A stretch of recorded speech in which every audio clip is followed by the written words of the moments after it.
Can't see until we get in. Good morning, everyone. We are live, and at the moment, we're still awaiting Aina Tengen, but for the time being, we have John Gong, who is a professor at the University of International Business and Economics, UIBE, which is a very familiar campus to me. I've been there and I've worked there. And also we have Warwick Powell, who is in the muggy Brisbane, Australia at the moment. And I'm coming to you from a hotel room in Guangzhou, where today I'm just coming back from 3 days of basically farming. I've been out in the farms in Qingyuan, so we've got a little bit of a suntan going at the moment. And we're waiting for Aina. But for the time being, we're going to get started on a couple of days ago, there was a very, very important and possibly the most important day of the election campaign so far, perhaps since Biden resigned or actually stood down from that. So with these two experts, and we'll have a third one joining us in a moment, I've got one first question. First of all, welcome to the show, and thank you very much for joining me. And the first question, which I'll put to both of you exactly the same way, this in three parts. The question is, who won the debate? And why do you think they won the debate? And a follow-up to that question is, will it improve their standing on the election day? Now, I'm not going to ask who's going to win the election. I think that's too close to call. But if you have an opinion, please, you can put that one forward. So who won the debate? Why do you think they won the debate? And will it improve their standing on election days? So, John, you were in first. Why not? Let's start with you. Well, I will start by first citing a poll that was conducted right after the debate was commissioned by CNN and was done by a survey company.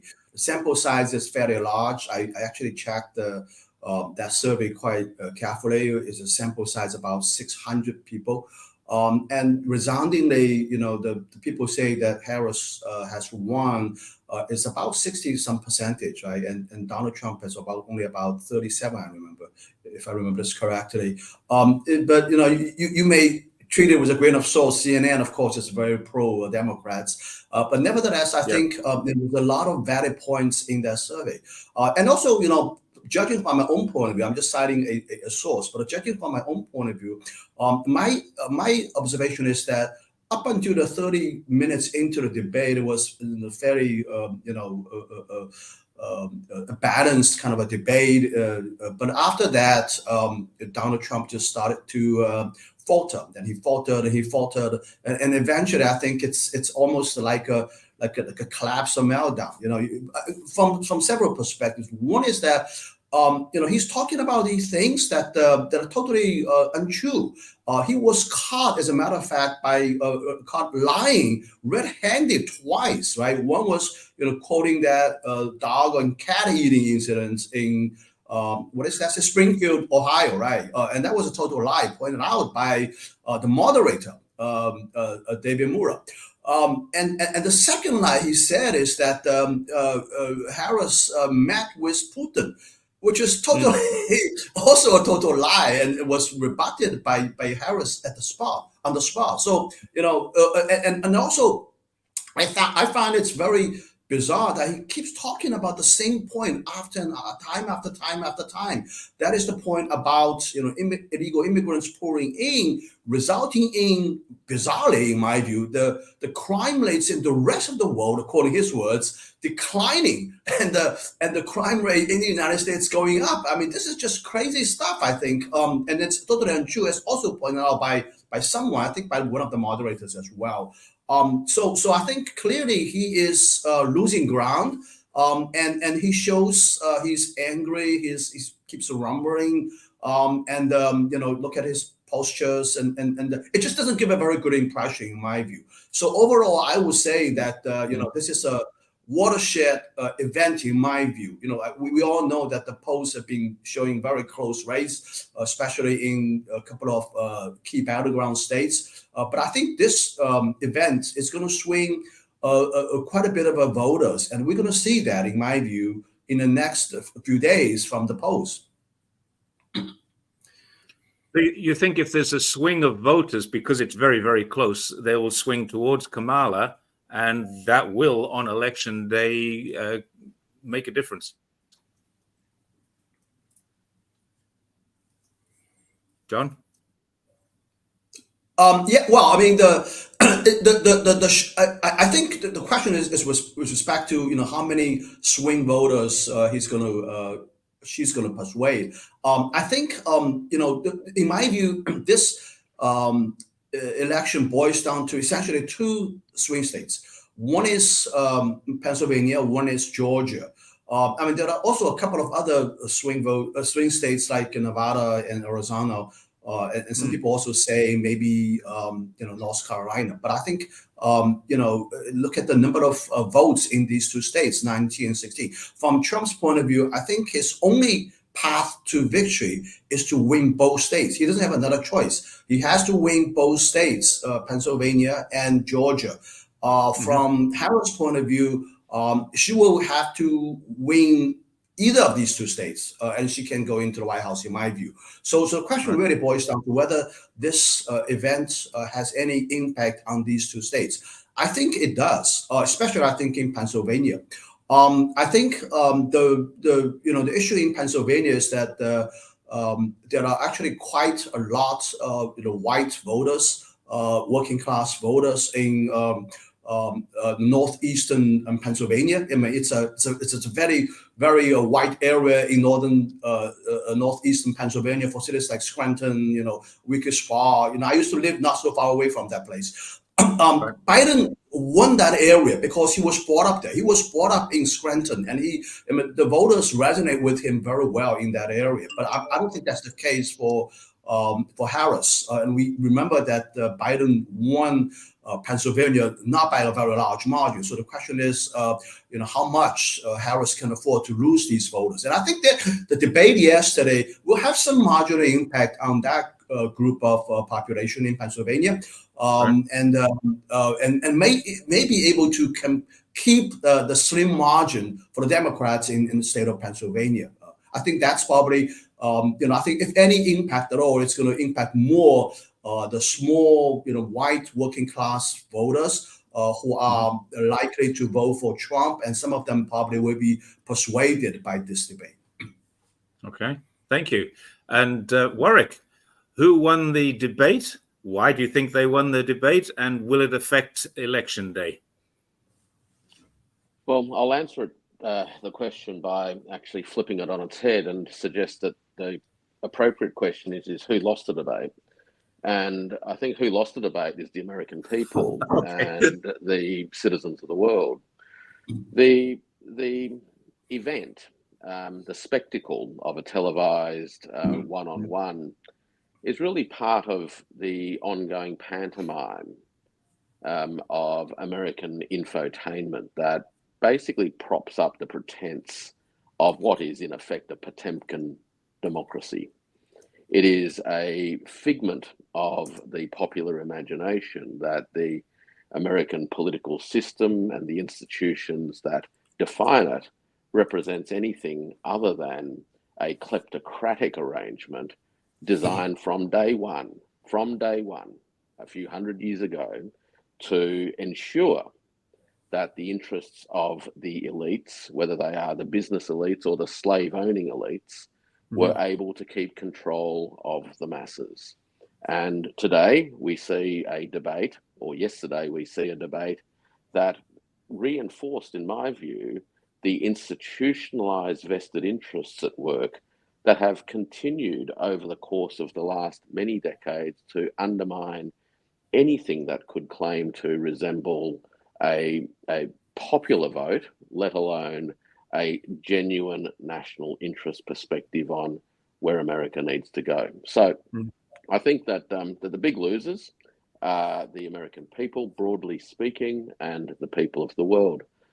In terms of how this particular pantomime plays out within the game that is the American state-by-state electoral college system, I think John's got some important points to make, namely that the issue is always going to be how events like this may shift marginally the votes in swing states from one to the other, or mobilise sufficient votes who would otherwise have stayed at home to turn out and vote on election day. The biggest challenge in American politics has always been to run the most effective GOTV, get out the vote. And events like this, if they are ultimately to be successful from a campaigning point of view, need to feed into a functional GOTV strategy. Now, a GOTV strategy in large part revolves around motivating your people, either through enthusiasm for what it is that you claim to represent, or more often than not, motivating them out of fear and loathing of what the other side stands for. And I think we've got plenty of that going on at the moment. Can I, Joe, can I add something regarding this particular issue?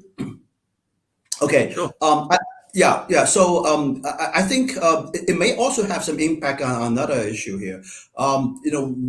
We all know that a lot of the African Americans vote for Democrats, but I think in recent years, the GOP has made inroads into the male population of the African Americans. It was reported that a lot of people in the Black communities, especially males, are sort of attracted to the Republicans. The best example is their role model is Tim Scott, right? The senator from South Carolina. But I think Harris it was pretty smart by mentioning this thing. She talked about the Central Park Five, right? I mean, these 5 kids that were wrongfully convicted for rape of a white woman, and that was in 1989. Donald Trump put up a full-page ad in New York Times advocating for the execution of these 5 kids. At the DNC a few weeks ago, they introduced these 5 people to the stage, and these people were saying that we were alive because of the American justice system is doing its job. And I think by mentioning that, and especially emphasizing this event with the Black community, I think Harris is sending a very strong message that Donald Trump is indeed a racist, a white supremacist in a way, and I think there's no doubt in my mind he's indeed so by his previous speech about quite a few things.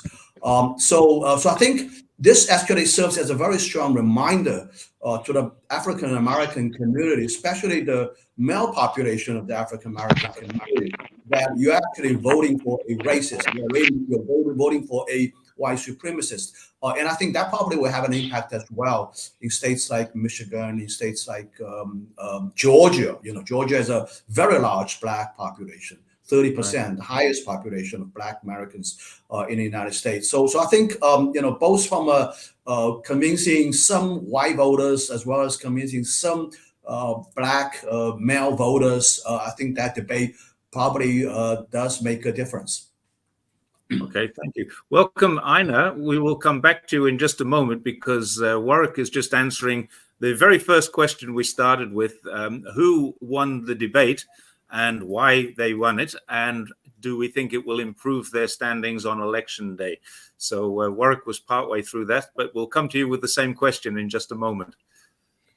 Well, for Ina's edification, good morning, Ina. I answered it by suggesting that the appropriate question was who lost the debate. In short, it was the American people and most of the citizens of the world. But I think the other interesting thing that I took out of the event yesterday is that, and this touches on some of the demographic and geographical permutations of the dynamics of party support, the waning and shifting ground of party support, is that there is actually a significant degree of disaffection within the American population about the ways in which the institutions of state have largely failed to deliver on the so-called American dream. And in fact, both candidates admit that. And they admit it in slightly different ways. But if you looked at Harris's focus when asked about whether people are better off today than they were 3.5, 4 years ago. Her focus was actually to talk about what she wanted to do over the next 4 years in I was going to broad mention and that vague, later. Yeah. in broad and vague That's the first terms question. around this idea of the opportunity economy, etc., etc. Hmm. But what in effect Harris was admitting is that the American political economy has failed. And it doesn't just fail in 3.5 years, I should say. And this goes to what Trump said, which is that the American state is a failing state, and of course he blames that for blames the Biden-Harris show for that situation. But if you actually take half a step back, it's quite clear that major countries like the United States don't fail in the space of 3 years or 8 years, but they fail over a series of 30 to 40 years, if not a little bit longer. Mm-hmm. And I think we've reached a point where both sides of the mainstream political aisle now recognise that there is a chronic problem in the American political economy. The reason why the American people are losers in this process at the moment is that neither side can actually confront the real problems of why the American political economy is failing to deliver on the promises of the American dream. Look, I don't know who is going to benefit the most from a spectacle like a televised debate. It depends on who watches it. And as we now know, increasingly in a world of social media-driven fragmentation, where we have consolidated truth tribes and a declining interest in mainstream television and print media, and by and large, a lot of people are disengaged from these sorts of events and gain their news through means by which their own prejudices are actually reinforced. And we've already seen that in the last 24 hours in the independent media space, where the assorted commentators, who are incredibly partisan, of course, basically provide their tribes with the right kind of interpretation and spin. I was going to make that comment actually when John said that CNN did the survey and it came out very much in favor of Kamala. I've looked at both CNN, Fox News, BBC. I even looked at Russian news and I found pretty much the same thing.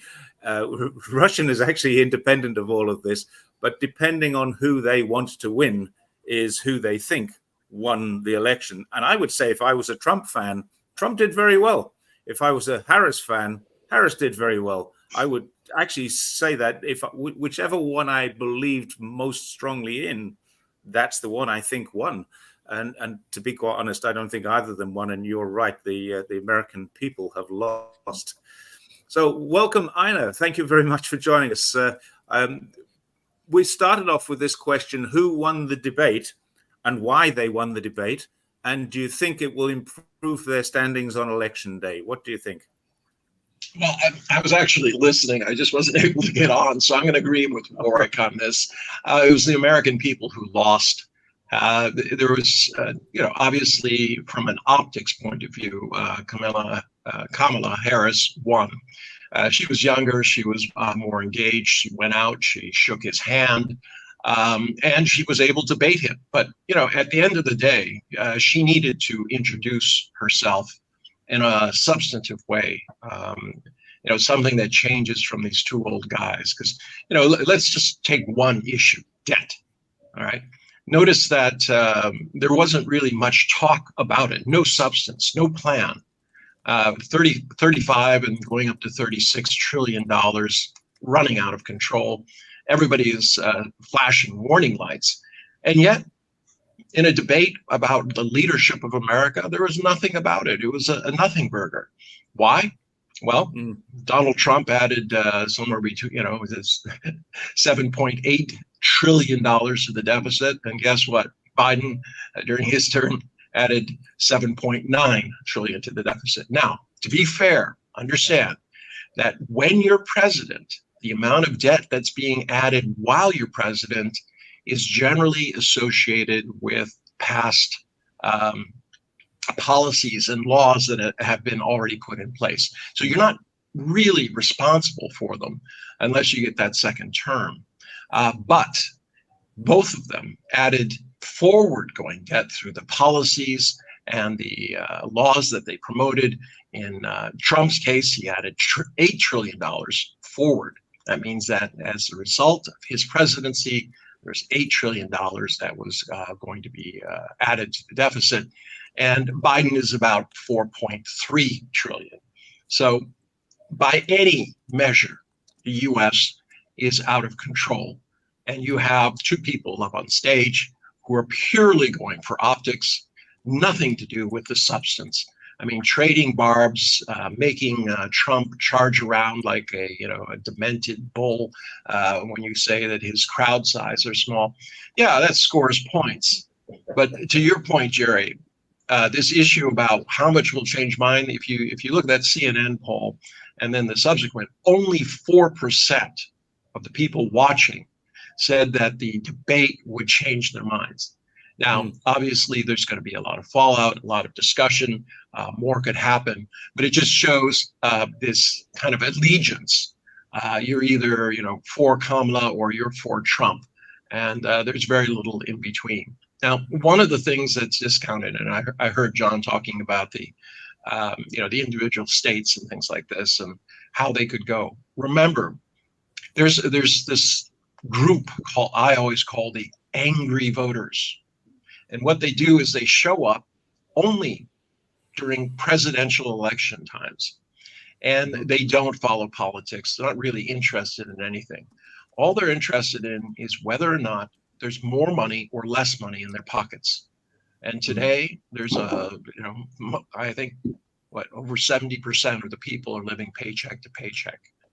Right. This means that there's a great probability that these angry voters, who are very hard to track, are going to show up, and they're going to deliver probably for Trump because they're unhappy, unless Kamala can say, it's all his fault and convince them of that.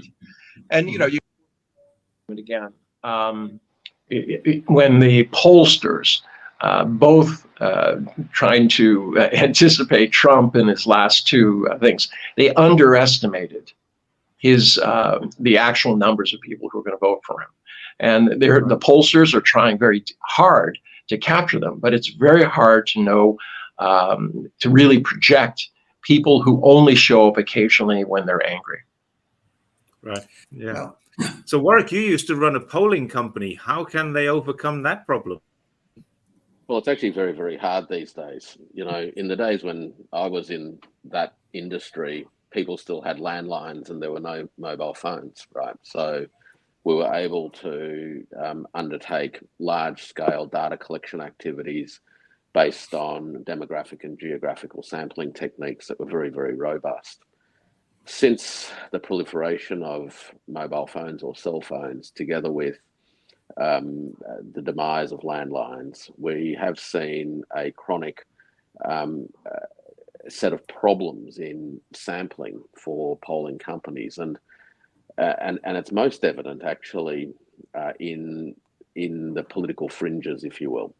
Mm-hmm. So we've seen that in Australia too, where the notionally radical right parties in particular always appear underrepresented in the public polls and even in the private polls, because the demographics that support those positions tend to not be willing to participate in telephone surveys, number one. They also don't self-select through online surveys.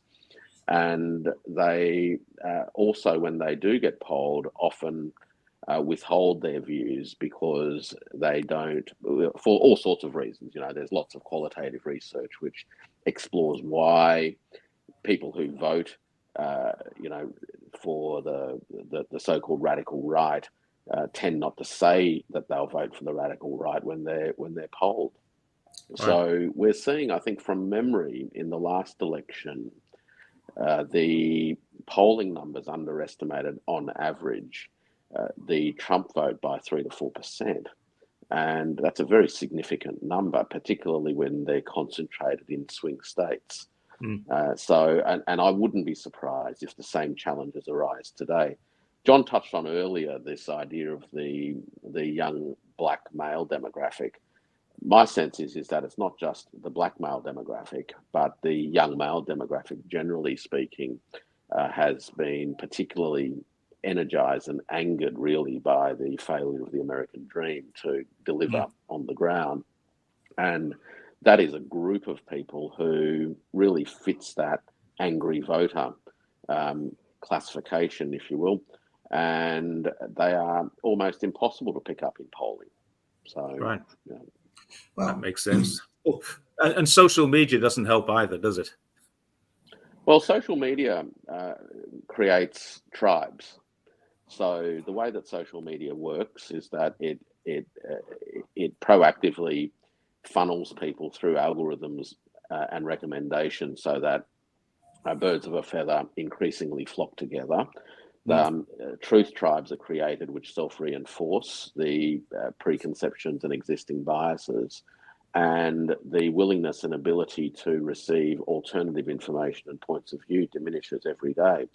So once you've got this environment of locked in information silos and truth tribes, which then form political allegiances around certain candidates, it's very, very hard to punch through from a campaign messaging point of view. You can't find these voters to start with, and you can't reach them. So these are the challenges of modern communications, and social media in many ways has done a great disservice to functional electoral systems, because in part functional electoral systems, for take the electoral systems with a grain of salt, but for them to at least meet their own standards, they do presume that people will be exposed relatively evenly to the so-called competing ideas that are up for grabs,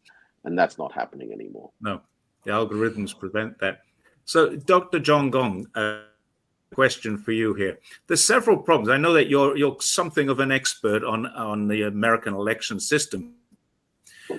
The way I view what's going on in America right now, I see Americans are facing increasing poverty. That's a statistical fact. Poverty is on the increase. The FBI says that crime is down, but the public perception is that crime is up.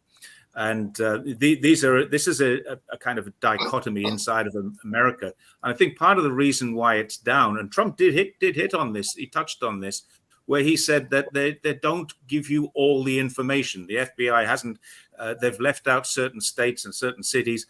And they also have decriminalized a lot of things which no longer are crimes. So crime rate is down, but the perception is that crime is up.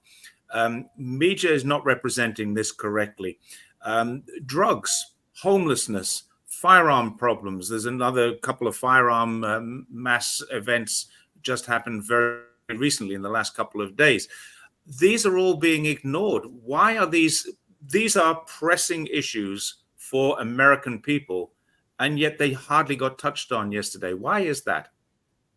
Well, first of all, let me answer your statistics issue. I don't, buy into the theory that FBI somehow is on the side of Democrats. They're cooking up No, neither numbers. do I. Yeah, this is not likely to happen. I think what the disconnect between public perception and the real numbers is due to a lot to the social media, in my view. Let's talk about that incident that Trump talked about. The Haitian immigrants eating dogs and cats. Right? It's not true at all. It's not in statistics, but it's such widely spread that a lot of people believe in this. I think that incident itself definitely has an influence upon people's perception of public safety and issue about immigration. So I think it has a lot to do with the way people receive information these days. People are exposed to social media these days. So, so that's why I think there's this disconnect. Now, I want to really answer the question about the substance in this debate and policy issues and stuff. I think it is Harris' deliberate campaign strategy not to talk about policies in substance for several reasons. First of all, even though she claims to be an agent of change, but I think from a practical point of view, from a policy point of view, she is most likely to continue Joe Biden's policy. You look at the economic policy, foreign policy, a lot of things will be kept the same way, and she doesn't want to talk about it. The second thing is that the winning strategy for this campaign, for this election, is not to talk about substance. It's, she wants to frame this election all about Donald Trump himself. This is an election about Trump or no Trump, not so much about substance policy issues. So I think she's keeping that deliberately. The last thing I want to mention in this stretch is about the polling numbers. The theory about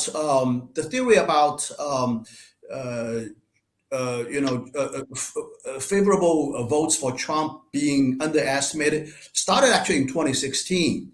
But I think the polling companies have ways of dealing with this. They actually assign weights on different groups of demographics, and they try to compensate for the fact that a lot of people in support of Trump are not talking. And I think clearly in the 2020 election, these polling numbers are improving greatly. So I won't write off the polling numbers right away. I think there might be some underestimation by a few, maybe 1 or 2 percentage points, but I think this issue is actually has been continuously addressed by polling companies. I really look at the top polling companies like Siena, for example, like Quinnipiac, like a couple of very good university-sponsored polling surveys, and I put quite a bit of a faith in these numbers. A lot of the other pollings are definitely propaganda machines. I mean, like a Trifecta polling company, that's a GOP mouthpiece, I think. So we have to treat these polling numbers selectively. Good polling numbers, and there's also a whole bunch of garbage we need to throw it out of the window. Right. Okay. So, Ina, there was a couple of interesting things that we've already touched on here. I thought it was really interesting that when Kamala Harris was asked if Americans are better off today than they were during the 4 years, since before the 4 years of the Biden administration, she went off on an entirely different tangent about what she was going to do. So she didn't answer that question. When she was asked if why the Biden administration kept on the Trump era tariffs, she avoided that question completely. And when she was asked if she would have done anything different from Biden on immigration, she avoided that question entirely too, and went off on a why Donald Trump killed the bill, which didn't answer the question at all. Did she actually answer any questions, or was she just pandering to her own audience here? Okay, so, let's separate. I'm going to agree with John here. I used to run elections, and I'll tell you, it's very simple. What you do is you go out and you find the touch points for voters. What is most important to them? So you look at who's out there voting, what is most important, and then you assemble basically 3 answers. And everything else, and those answers are related directly to how you think you can influence people. Now, there's a perfect example of this in George Bush, all right, Jr. He gets up there, he gives the same stump speech 1,300 and some odd times. He lulls the press to sleep because every day it's the same darn speech. And even, the only time he gets into trouble is when he goes off topic, when he doesn't read his teleprompter. So this has been, something where you just put out your stump speech, you have your 3 answers, and then you give them. Now, I used to tell candidates, look, if somebody asks you a question that is not part of, the 3 answers I've given you, you're just to say to them, says, well, that's an interesting point, or, oh, that misses the point. Let me tell you, and then you repeat, you use the question you have the answer to, and you put it up. And that's what she's doing. I completely agree with John. She is trying to make this about Donald Trump, not about her. I'm a fresh face. I'm here. I'm not him. Vote for me. So, it's very simple, and I think it's fairly effective given that she's coming from nowhere. But here's the question you have to ask yourself. I mean, outside the, put aside the cynical guy who used to run elections. How can you have a woman who's 60 years old, who doesn't seem to have any policy positions? I mean, think about it. She's flip-flopped on different issues, and yes, there are dynamics. You can change your mind, but she just doesn't seem to have a vision for America. Neither does Donald Trump. Mm. And this goes back to Warwick's point about how it's all tribalism. What are my issues, and what are you doing for me, and whether I'm part of your cult and I'm going to follow you. I mean, Donald Trump, he has his cult people who, as he said, if I shot somebody on the street in New York in broad daylight, my supporters would still love me. Well, truthfully, Kamala has the same thing. She got an endorsement from Taylor Swift. These are people who follow Taylor Swift. I mean, oh my goodness, they had some sort of bracelet or something like that they were selling. They sold out of them, and they were prepared for a Taylor Swift endorsement. And literally they couldn't satisfy the demand. So you're talking tens, hundreds of millions of people who kind of follow along. So, American politics at the end is divorced from reality. And, the reality of the US, everything that we've talked about in terms of crime and debt, healthcare, even simple issues that we should be all on one side on in terms of climate change, doesn't exist. People are angry. They feel that they're victimized. And this is one of the big issues that Donald Trump taps into constantly. He always says he's a victim. And this really stirs, especially among lower educated or uneducated white males in particular. They feel they're victimized. I mean, where's the American dream? I'm a white American or black. It doesn't matter. I'm a young male. Where is everything I'm supposed to have? I feel emasculated. All right. They have this political correctness. It makes me feel less of a person. I can't make jokes. I hate them. So there's this visceral reaction that he has been tapping into constantly, that we, American male, is a victim of a society that's out of control. And that has nothing to do with the reality of, what is actually happening in America. All these school shootings, crime statistics. Now, remember, I don't discount the crime statistics, because every law enforcement entity out there is constantly trying to figure out ways to make themselves look good. I know that sounds strange. Bureaucrats trying to justify themselves.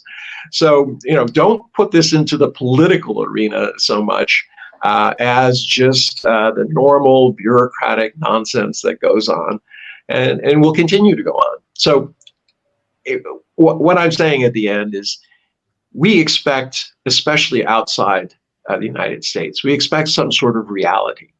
And that is a mistake. What you really need to do is understand that there are these multiple currents, a kind of Gordian knot of different interests, ideas, perceptions within the US. It's nothing to do with reality. It has everything to do with people's emotional feelings about the world and the lives they live. That actually brings me very interestingly to the next question that I have for Warwick, which was, I felt at one stage Kamala Harris was speaking to the moderators and the followers, and Trump was speaking to people.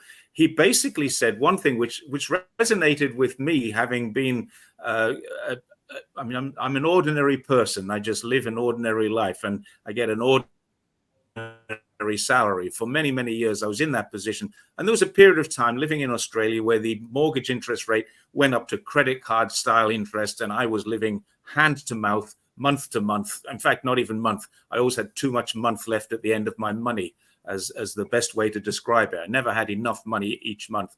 And he said, people can't afford to go out and get cereal. They can't buy bacon or eggs. And do you know, that resonated with me because I've been in that position. And he talked about that as if he was talking to the victims. The victims of this are the people who can no longer afford to get a proper breakfast. They're going to school hungry. They're going to work hungry. Then maybe they're not even going to work or school because they can't get that.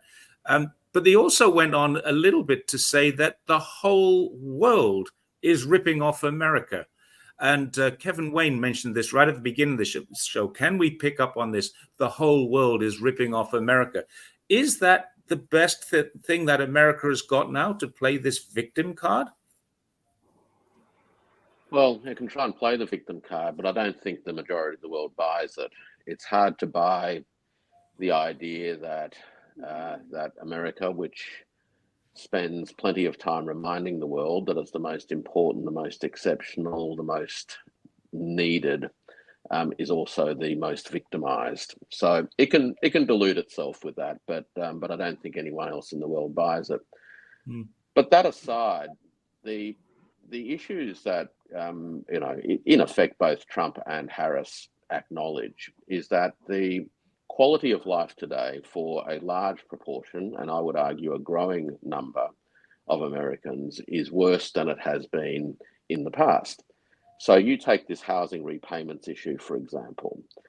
Repayments today is almost twice what they were 4 years ago in swing states. So there's a geographical and political dimensions to housing affordability. Now, that was in a report in Fortune magazine a couple of months ago. But you can see that when you start to map household debts geographically. And unsurprisingly, the places that are strongly tilting to the red corner are those that are experiencing the greatest sense of hardship. Ina touched on households living paycheck to paycheck, 70% these days. 20% of households skip meals to be able to pay mortgages or rent. 12.8% of households experience food insecurity. Interest payments are rising, and households' credit card debts continue to grow, in large part because they can't even make the interest payments anymore. So when you look at the real pinch points of the things that actually affect people, the palpable anger that exists across the electorate is entirely understandable. I mean, Lawrence Summers, who was a senior government official in times past and an academic, and published a paper earlier this year with some colleagues that looked at the question of the impact of interest rates on inflation. Now, the mainstream theory is that you push interest rates up to bring inflation down. Well, Summers, who was, of course, an advocate of this mainstream theory during the COVID period, when he argued that we really need a short, sharp, dramatic burst of interest rates increases, even if the price was high unemployment, to bring inflation under control. Well, this paper actually concludes that inflation in the United States, when you take into account the impact on household repayment costs, is over 15%. Now, that's on average, right? But this is an economy that's in pain, actually. It's an economy that's in pain. We have an economic system that has generated chronic and growing inequalities. This is why people get angry at the establishment and the elite. When Wall Street does very, very well, when the finance sector does incredibly well, when those in health insurance do incredibly well, when American big pharmaceuticals pay next to no taxes because of their overseas structures, are doing very, very well. And you've got out here in Struggle Street people who are skipping meals so that they can keep a roof over their heads. Well, it's little wonder that there is a reaction against the establishment. The problem is that the anti-establishment candidate, Trump, in a sense, can tap that anger and those emotions, but the donor classes that circle both the major political parties could never countenance or support the real structural changes that America needs to actually deal with its problems. Sorry, I lost everybody for a little while there. I know. My Wi-Fi in the hotel room is not all that reliable. But Look, I might just mention think one more little factoid. I mean, and this is quite, Yes, for please. mine, it's an interesting one, because there's been a lot of lament about so-called American deindustrialization. What that really means is that traditional blue-collar jobs in manufacturing have disappeared over the years, and there's a lot of anger about it. And so the political response is to talk about how you'll bring the jobs back, and you'll stop those who've stolen your jobs from doing what they do, which is to continue stealing their jobs. So we've got tariffs, and we've got all sorts of government programs to finance the building of new factories, et cetera, et cetera. But the data shows that in the last 12 months, the United States has actually lost 91,000 manufacturing jobs. But the issue isn't the ability to somehow recover those jobs through tariffs or government-funded factory build-outs. That's not going to happen. If anything, the only thing that will happen if these factories get off the ground is that they will be highly automated factories, but they won't be factories that bring the jobs back. And that's the transformation that needs to be confronted.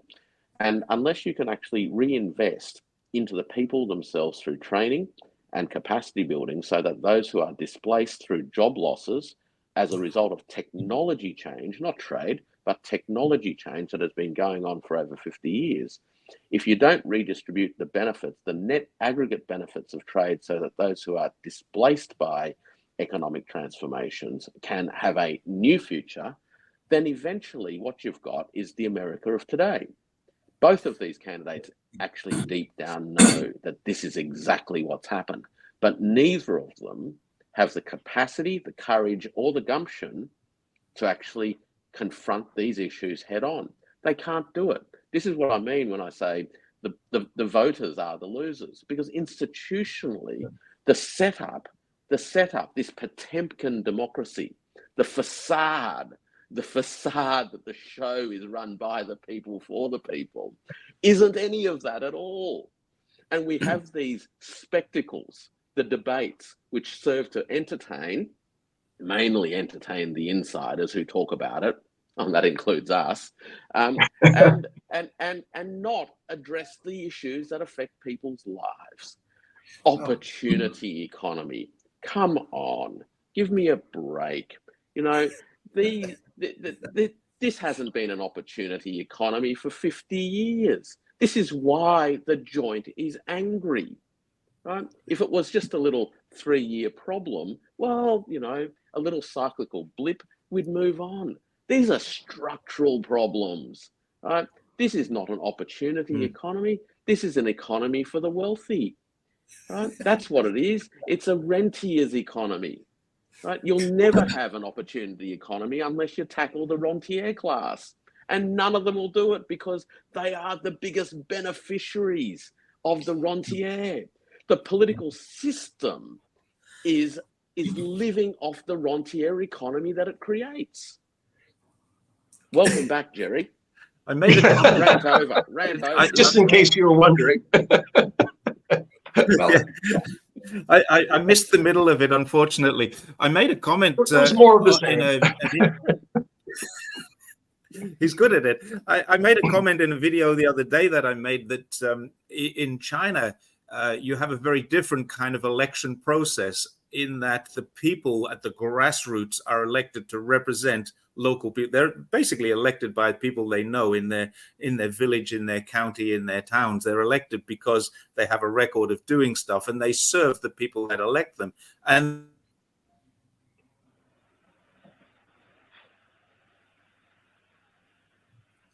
we lost him again. We've lost him again. Yeah, I think so. no, I'm still here. I'm still here. You're back. Yeah, there's a site, I think it's termlimits.org, which shows that every single senator and congressman is spending at least 6 hours per day, every day, trying to get donors, which actually matches your rant there quite well, Warwick. Trying to find donors for 6 hours a day and actually governing for maybe 1 or 2 hours a day before they take a long lunch or go out for an evening meal. And that's pretty much all they can do. But let's move on from there. I'm going to ask John this because you've spent a lot of time studying election campaigns, and I think probably you are an expert on what happens in the election process. Trump actually made what I thought was a great point at one stage. He said, Kamala Harris can go to Washington tonight. We can stop this facade of a democratic process and a debate.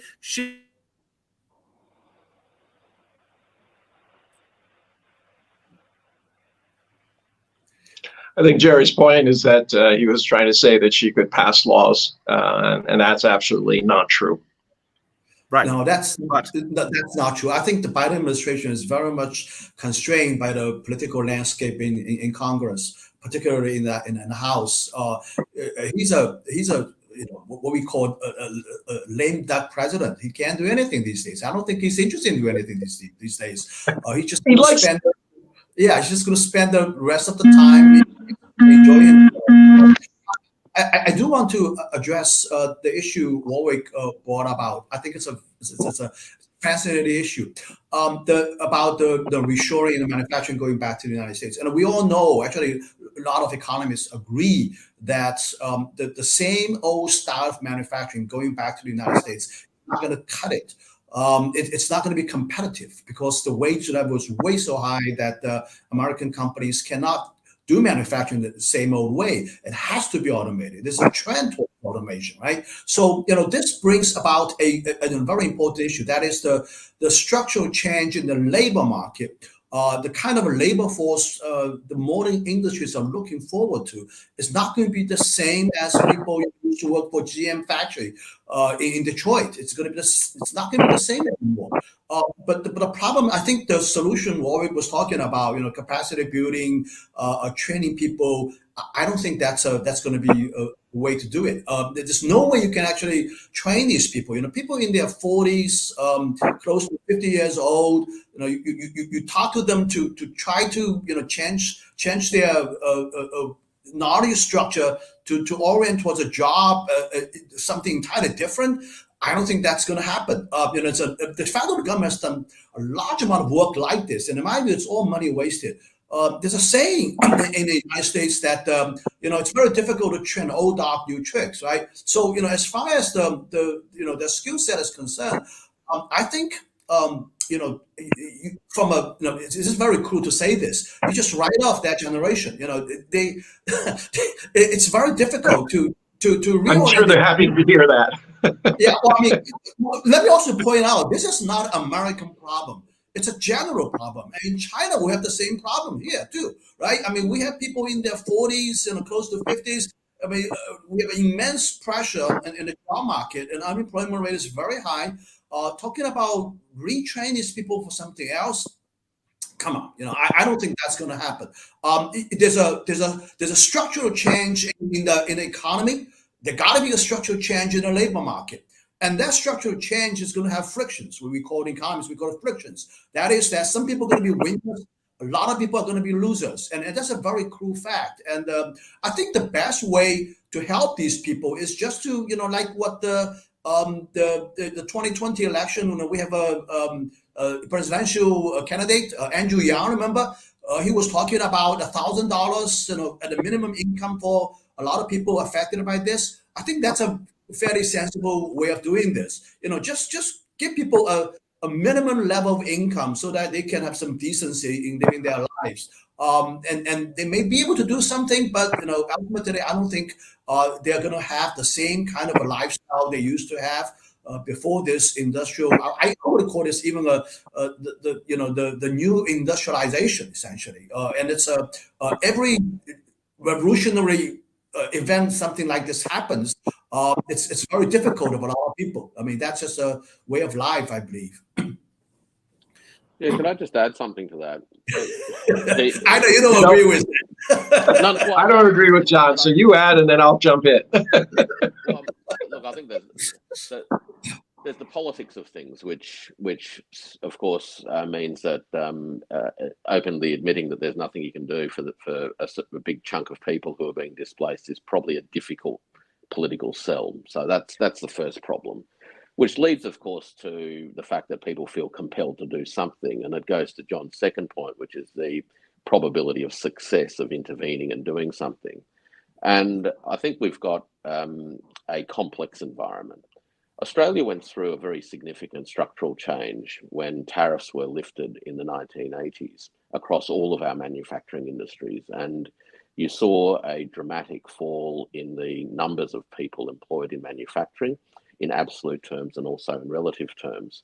Now, in those transitional environments, a whole range of training programs were implemented, and they were largely successful, with one important caveat, and it touches on this demographic question that John reflected on, and that is that the group that had the least success in terms of making the adjustments for new jobs, et cetera, actually older men, right? So older men have proven to be the most, the dogs for whom new tricks were the hardest to learn.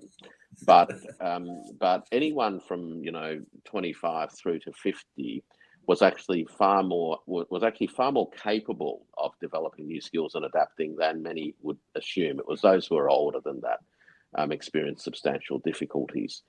So I think that so that's one. The second point is this idea of either a guaranteed income or some kind of jobs guarantee.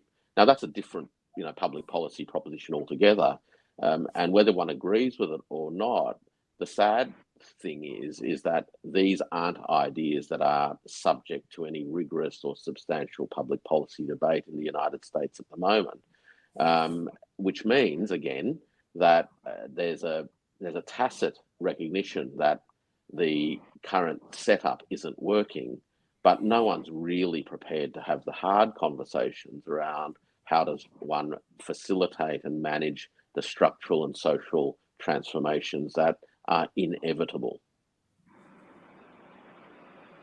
Heiner? All right. So let's go back to the Great Depression, 25% unemployment in the United States. And they start off with this, public works project. They put everyone to work. They teach them basic skills in terms of carpentry and stone laying and things like that. And actually, a large number of those go on to start building houses, and they become productive. Most importantly, they retain their dignity because they actually had a job. They had money they could send to their families. And that was very important. Now, you've seen a constant thread, which is as we have become more advanced economically, you have the rent seekers that Warwick has been talking about. They put a stranglehold. They're the ones who don't want to talk about this issue about helicopter money and retraining and all this stuff because they want to maximize what they can, in essence, screw out of the system. So you keep going forward. What has happened is, if you have 2% of the population that can produce more food than you and your entire country can consume, and actually you're exporting things like that. There are so many areas where productivity, all right, the ability to do the same or more amount of work with less actual physical labor has been the trend. I was chairman of my state's International Trade Council. This is 20 years ago. Back then, we were saying, okay, we've doubled production and we've reduced the labor by a third. And that was over a 10-year period. So, I mean, these are the inevitable things. The issue is we should be trying to take advantage of them. I mean, and I agree with Warwick. There should be public debate, and we should be doing it. Look at all the deficits there are in society today. Childcare through the roof. All right, people have a lot of issues mentally, and no one takes really any attention to them. It's all supposed to be done privately or something like that, or through a crisis hotline that's overburdened. You have the elderly; they need more care. The fact is, we don't need more population. What we need to do is utilize the existing people that we have in ways that protect their dignity and add to society. if we can produce enough food, if we have enough housing, if there's enough clean water, electricity, and obviously those are issues related to climate change. But if we can solve those issues and put people to work helping people, I think there's a real way out of that. It's been the solution in the past, and I think it's something we should consider in the future. So this kind of doom and gloom that, the world is ending, the sky is falling, these people need to be written off, never write anybody off. The whole point about government is to help people. It's not to help government, and then this is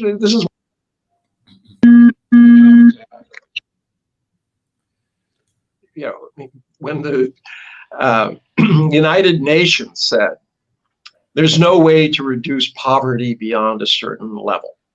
All right, it's just a fact of life. You just have to accept it. This is all part of this kind of liberal democratic capitalism. Well, China has decided, well, we don't believe that. We put the people first. We're going to get rid of extreme poverty.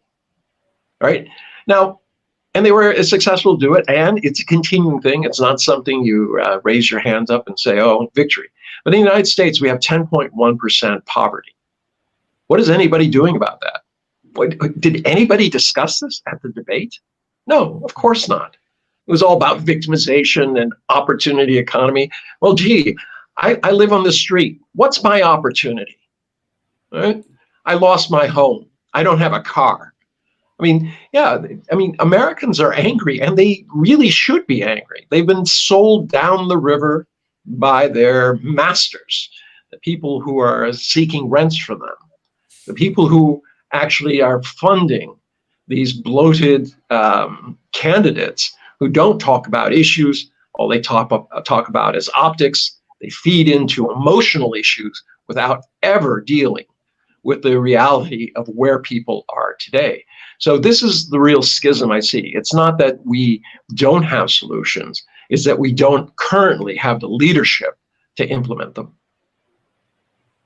you think it's also possible, Aina, that the people who are suffering from this poverty, the high crime, these are people who just won't bother watching? So that might be why they don't bother raising it.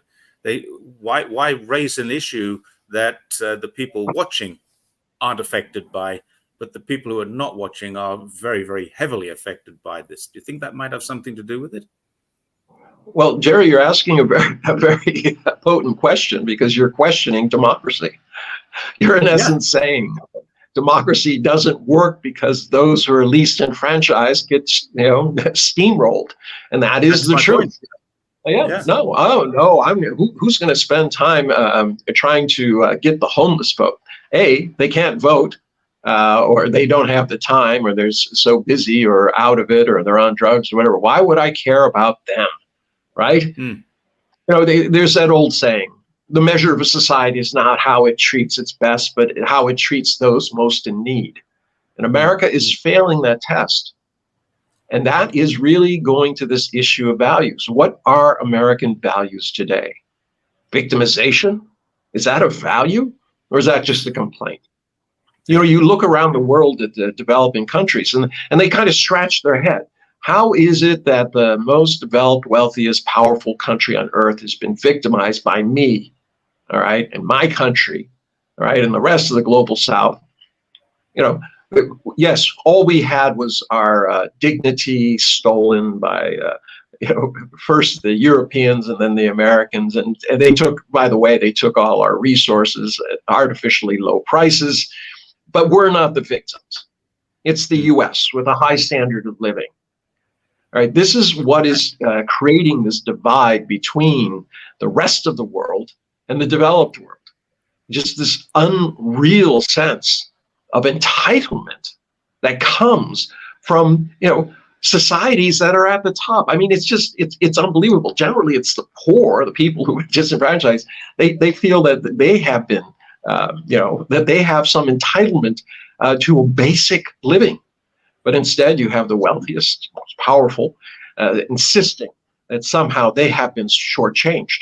And what's amazing to me is there's no reflection of this. Yeah, nobody's reflections asking on this this question. in Washington. Yeah. Right. Go ahead. Yeah.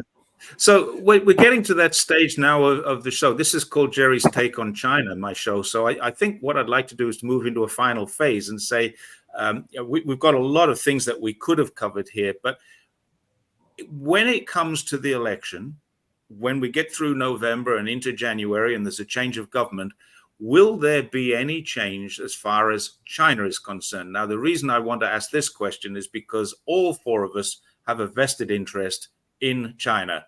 Three of us are resident here. One of us is Warwick is not resident here, but he's here a lot of the time. So we all have a vested interest in.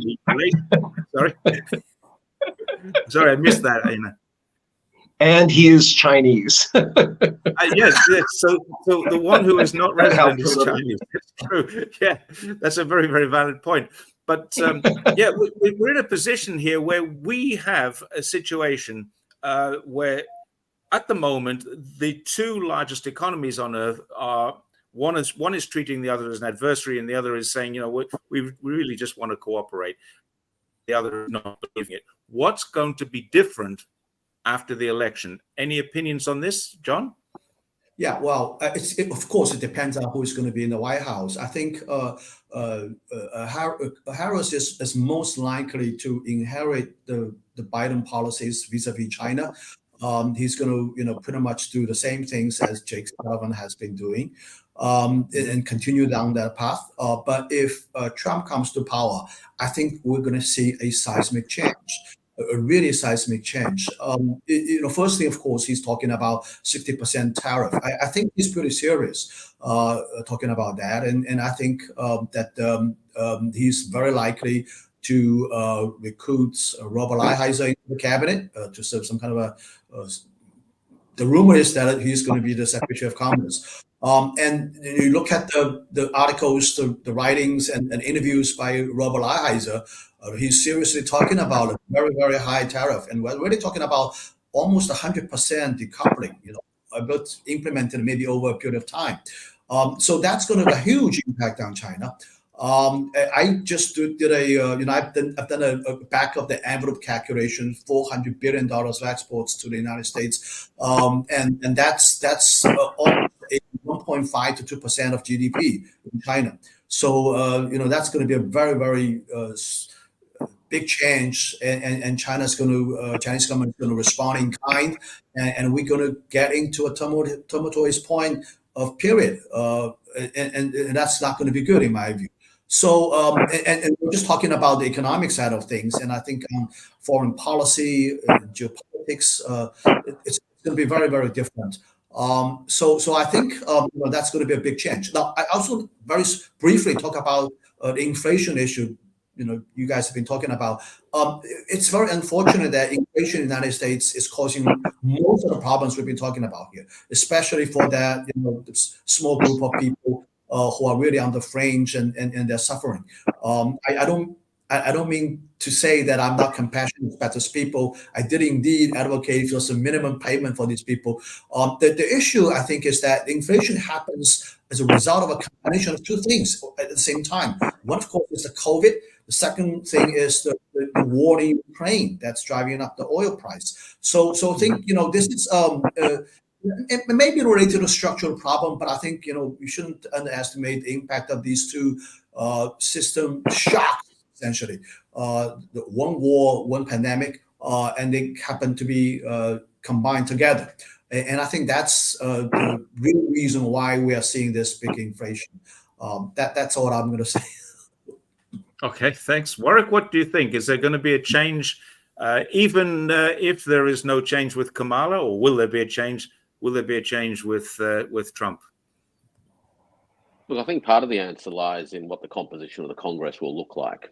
So whoever occupies the White House will also have to operate in an environment where the state of play in the House and also in the Senate will matter, because that will affect whether or not they can get their own candidates through into the cabinet, and it will also affect the dynamics of the politics. Because let's not forget that the presidential election cycle is 4 years, but the other parts of the system actually operate on a 24-month electoral cycle. So you get 1/3 of the Senate up every 2 years and you get the whole house up every 2, which means that the political pressure is always on.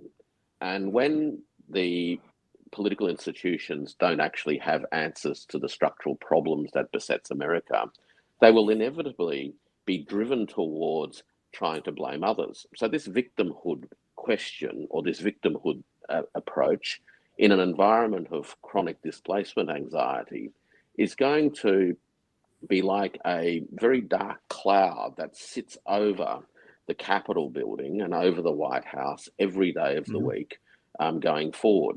So whoever occupies the White House is going to be operating in that environment. Now, in that febrile environment, what we'll get is a continued escalation of both rhetoric and demands for action vis-a-vis China.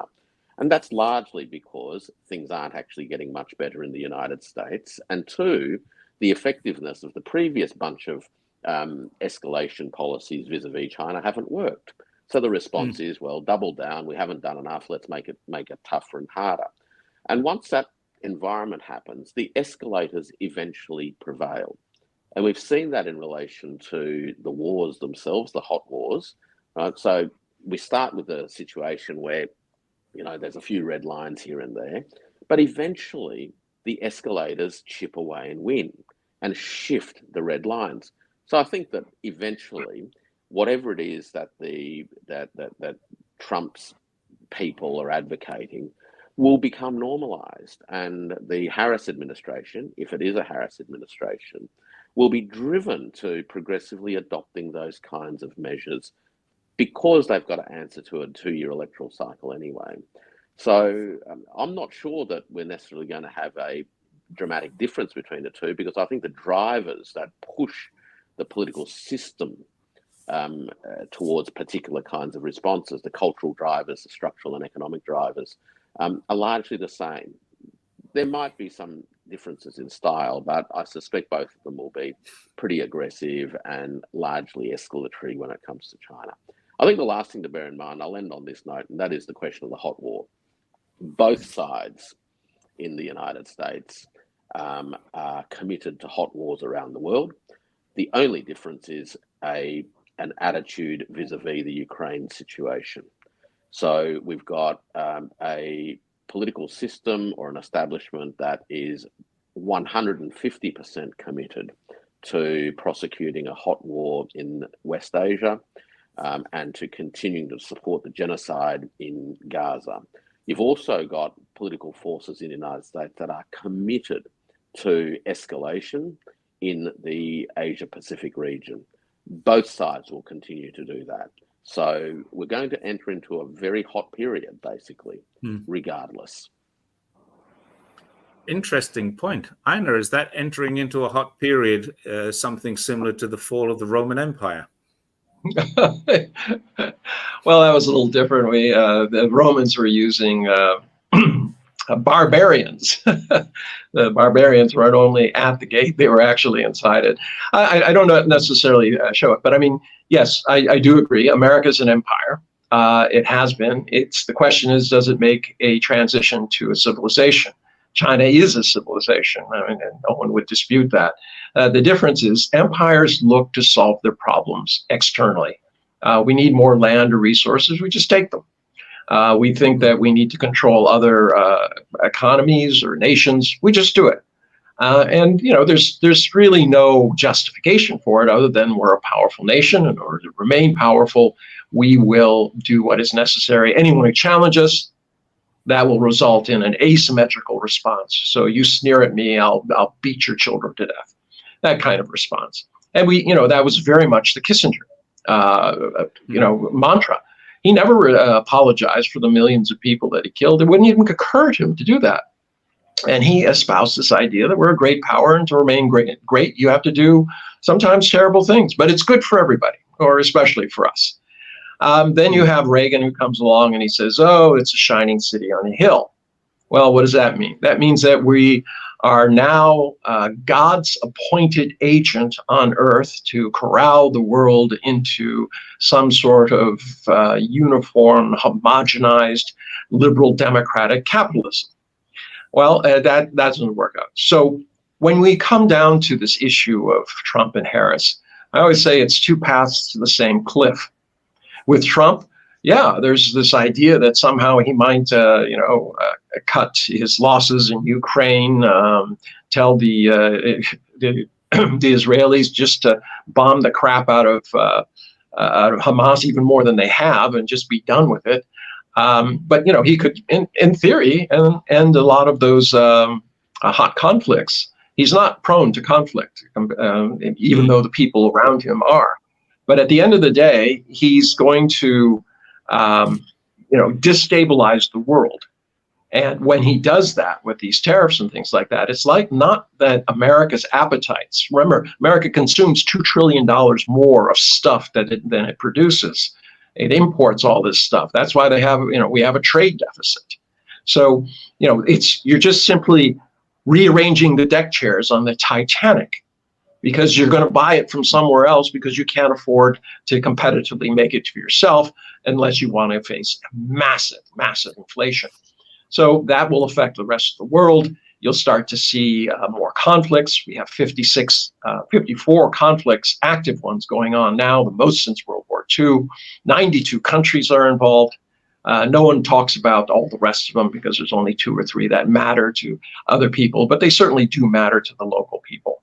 So we're approaching a crisis point. And the reason I say this is that the United States has never changed unless there's a crisis. And this is just the way we are. That's the basis of that old adage that America will always do the right thing as soon as it's figured out and tried everything else. And it's only my hope is that the crisis is not kinetic, that it is an internal crisis where people realize that they don't have the leadership and that they change that. If it's kinetic, it could spell, the new beginning of a dark age. Exactly, yeah. Maria Sarakova, the Russian foreign minister, said a great thing on Sputnik the other day. She said the debate was like watching 2 very famous boxers fighting it out on the Titanic and asking who won. It really doesn't matter who won because there's an iceberg just around the corner. And I think that kind of matches your comment there, rearranging the chairs. And I thought that was brilliant, a brilliant comment. 2 famous boxers. It's not mine. Fighting it out. It's an old one. Yeah. But it's an old one, but it's a great comment. But does it really matter who wins this debate? Does it really matter who wins this election if it's not going to change anything fundamentally for the people of America or the people of the world? So for a final word, John, is it going to change anything? Well, my assessment is that Harris is going to win this election. I might be wrong, I guess. So I know and Warwick don't agree with that, but based on that premises, I don't think that's going to be a lot of changes. As I said, she proclaims to be an agent of change, but I think she's mostly going to inherit Biden's policies, and if she has a policy at all, actually. As a matter of fact, there's some talk about who will be on her, economics advisory team, who will be on her foreign policy team. I look at the few names being mentioned. They're not even economists by training, actually. I know their names, but they are career bureaucrats in the political system. So my view is that she's not going to introduce drastic changes if she has her own ideas at all on these important issues. So no change after the election. Warwick, do you agree? Well, I mean, as you probably gathered from the tenor of my general observations, I think that the reason why America is the way it is for reasons that are bigger and more substantial than the personalities of 2 candidates. So, so these are institutional and structural problems. I don't think they're going to change for the time being. Whether or not it goes kinetic, and if it goes kinetic domestically, and there is talk of that, of course, will be something that is important for us to be mindful of, because that is that holds risks of spillover into other parts of the world. And of course, we have an America that has a penchant for kinetic diplomacy as its first recourse in terms of how it conducts its business with the rest of the world. And I don't see that changing at all either. Right. Ina, final word. Is there going to be any change after November or after January? Well, change in style, but in the end, it's two different paths to the same cliff. Or the same iceberg. Yeah, or iceberg. Yeah. Well, I'm inclined to agree with that as well. I can't see very much changing. But on that happy note, I think we've come to the end. I mean, we could go on for hours and hours on this, but we know for a fact that people will not watch 3, 4, 5 hours of live streaming. But I want to thank you all for taking your time this morning. We're all pretty much in the same time zone. It's morning everywhere at the moment. And thank you very much for joining me. And thank you very much for the 200 people who came to watch. Any last parting words before we go from any of you? No? Vote early, vote often. Vote early. Yeah. Go out. Vote early, vote often. Only in America you can do that. Yeah. No, it's starting next week in some states. So it's already starting actually. So the mail voting has already started, or military voting would have started, or will be starting soon, I think, right? Yeah. So yeah, vote early. But that'll be just something that people should pay attention to. The Republican strategy at this point is they know they cannot win the popular election. They're hoping to win the the toss-up states and things like this. But in the end, their desire is just like the last time, is to nullify any negative results against Republicans and basically have those thrown out. So what happens when that happens? It gets thrown to that state's in Congress. It goes to the House. So the representatives of the House gather together. They caucus, whether they're Republican or Democrat, and they vote based on their party affiliation for who they think is president. So a lot of the Republicans are counting on that. That's why they wanted Pence to not affirm the election tallies and to basically just say, well, it has to be decided by the House of Representatives. So this is the kind of fallback position that they have. It would literally lead to a lot of consternation, perhaps internal kinetics, because you'd be, on a very bald-faced basis, ignoring the electorate of the United States. Yeah, just want to add that probability really exists. And you look at the distribution of votes. For example, if Democrats win Wisconsin, Michigan, and Pennsylvania, but if they lose the second congressional district in Nebraska, that would be a 269 to 269 tie. What means is that the vote is going to go to Congress, and this is exactly going to happen, as Anna said. The Democrat is going to win if it's being voted by congressman in the House. No, I'm saying one additional thing, and that is if the states are not certified, let's say Georgia said we're not certified or things, it then goes to the House to be decided, and based on the thing. That's what they're counting on. It's the same scenario. And on January the 6th last year, the House was pretty much Republican controlled. Maybe it will not be on next year's January the 6th. I'm not sure what date that will be, but next year's date when the caucus votes on that.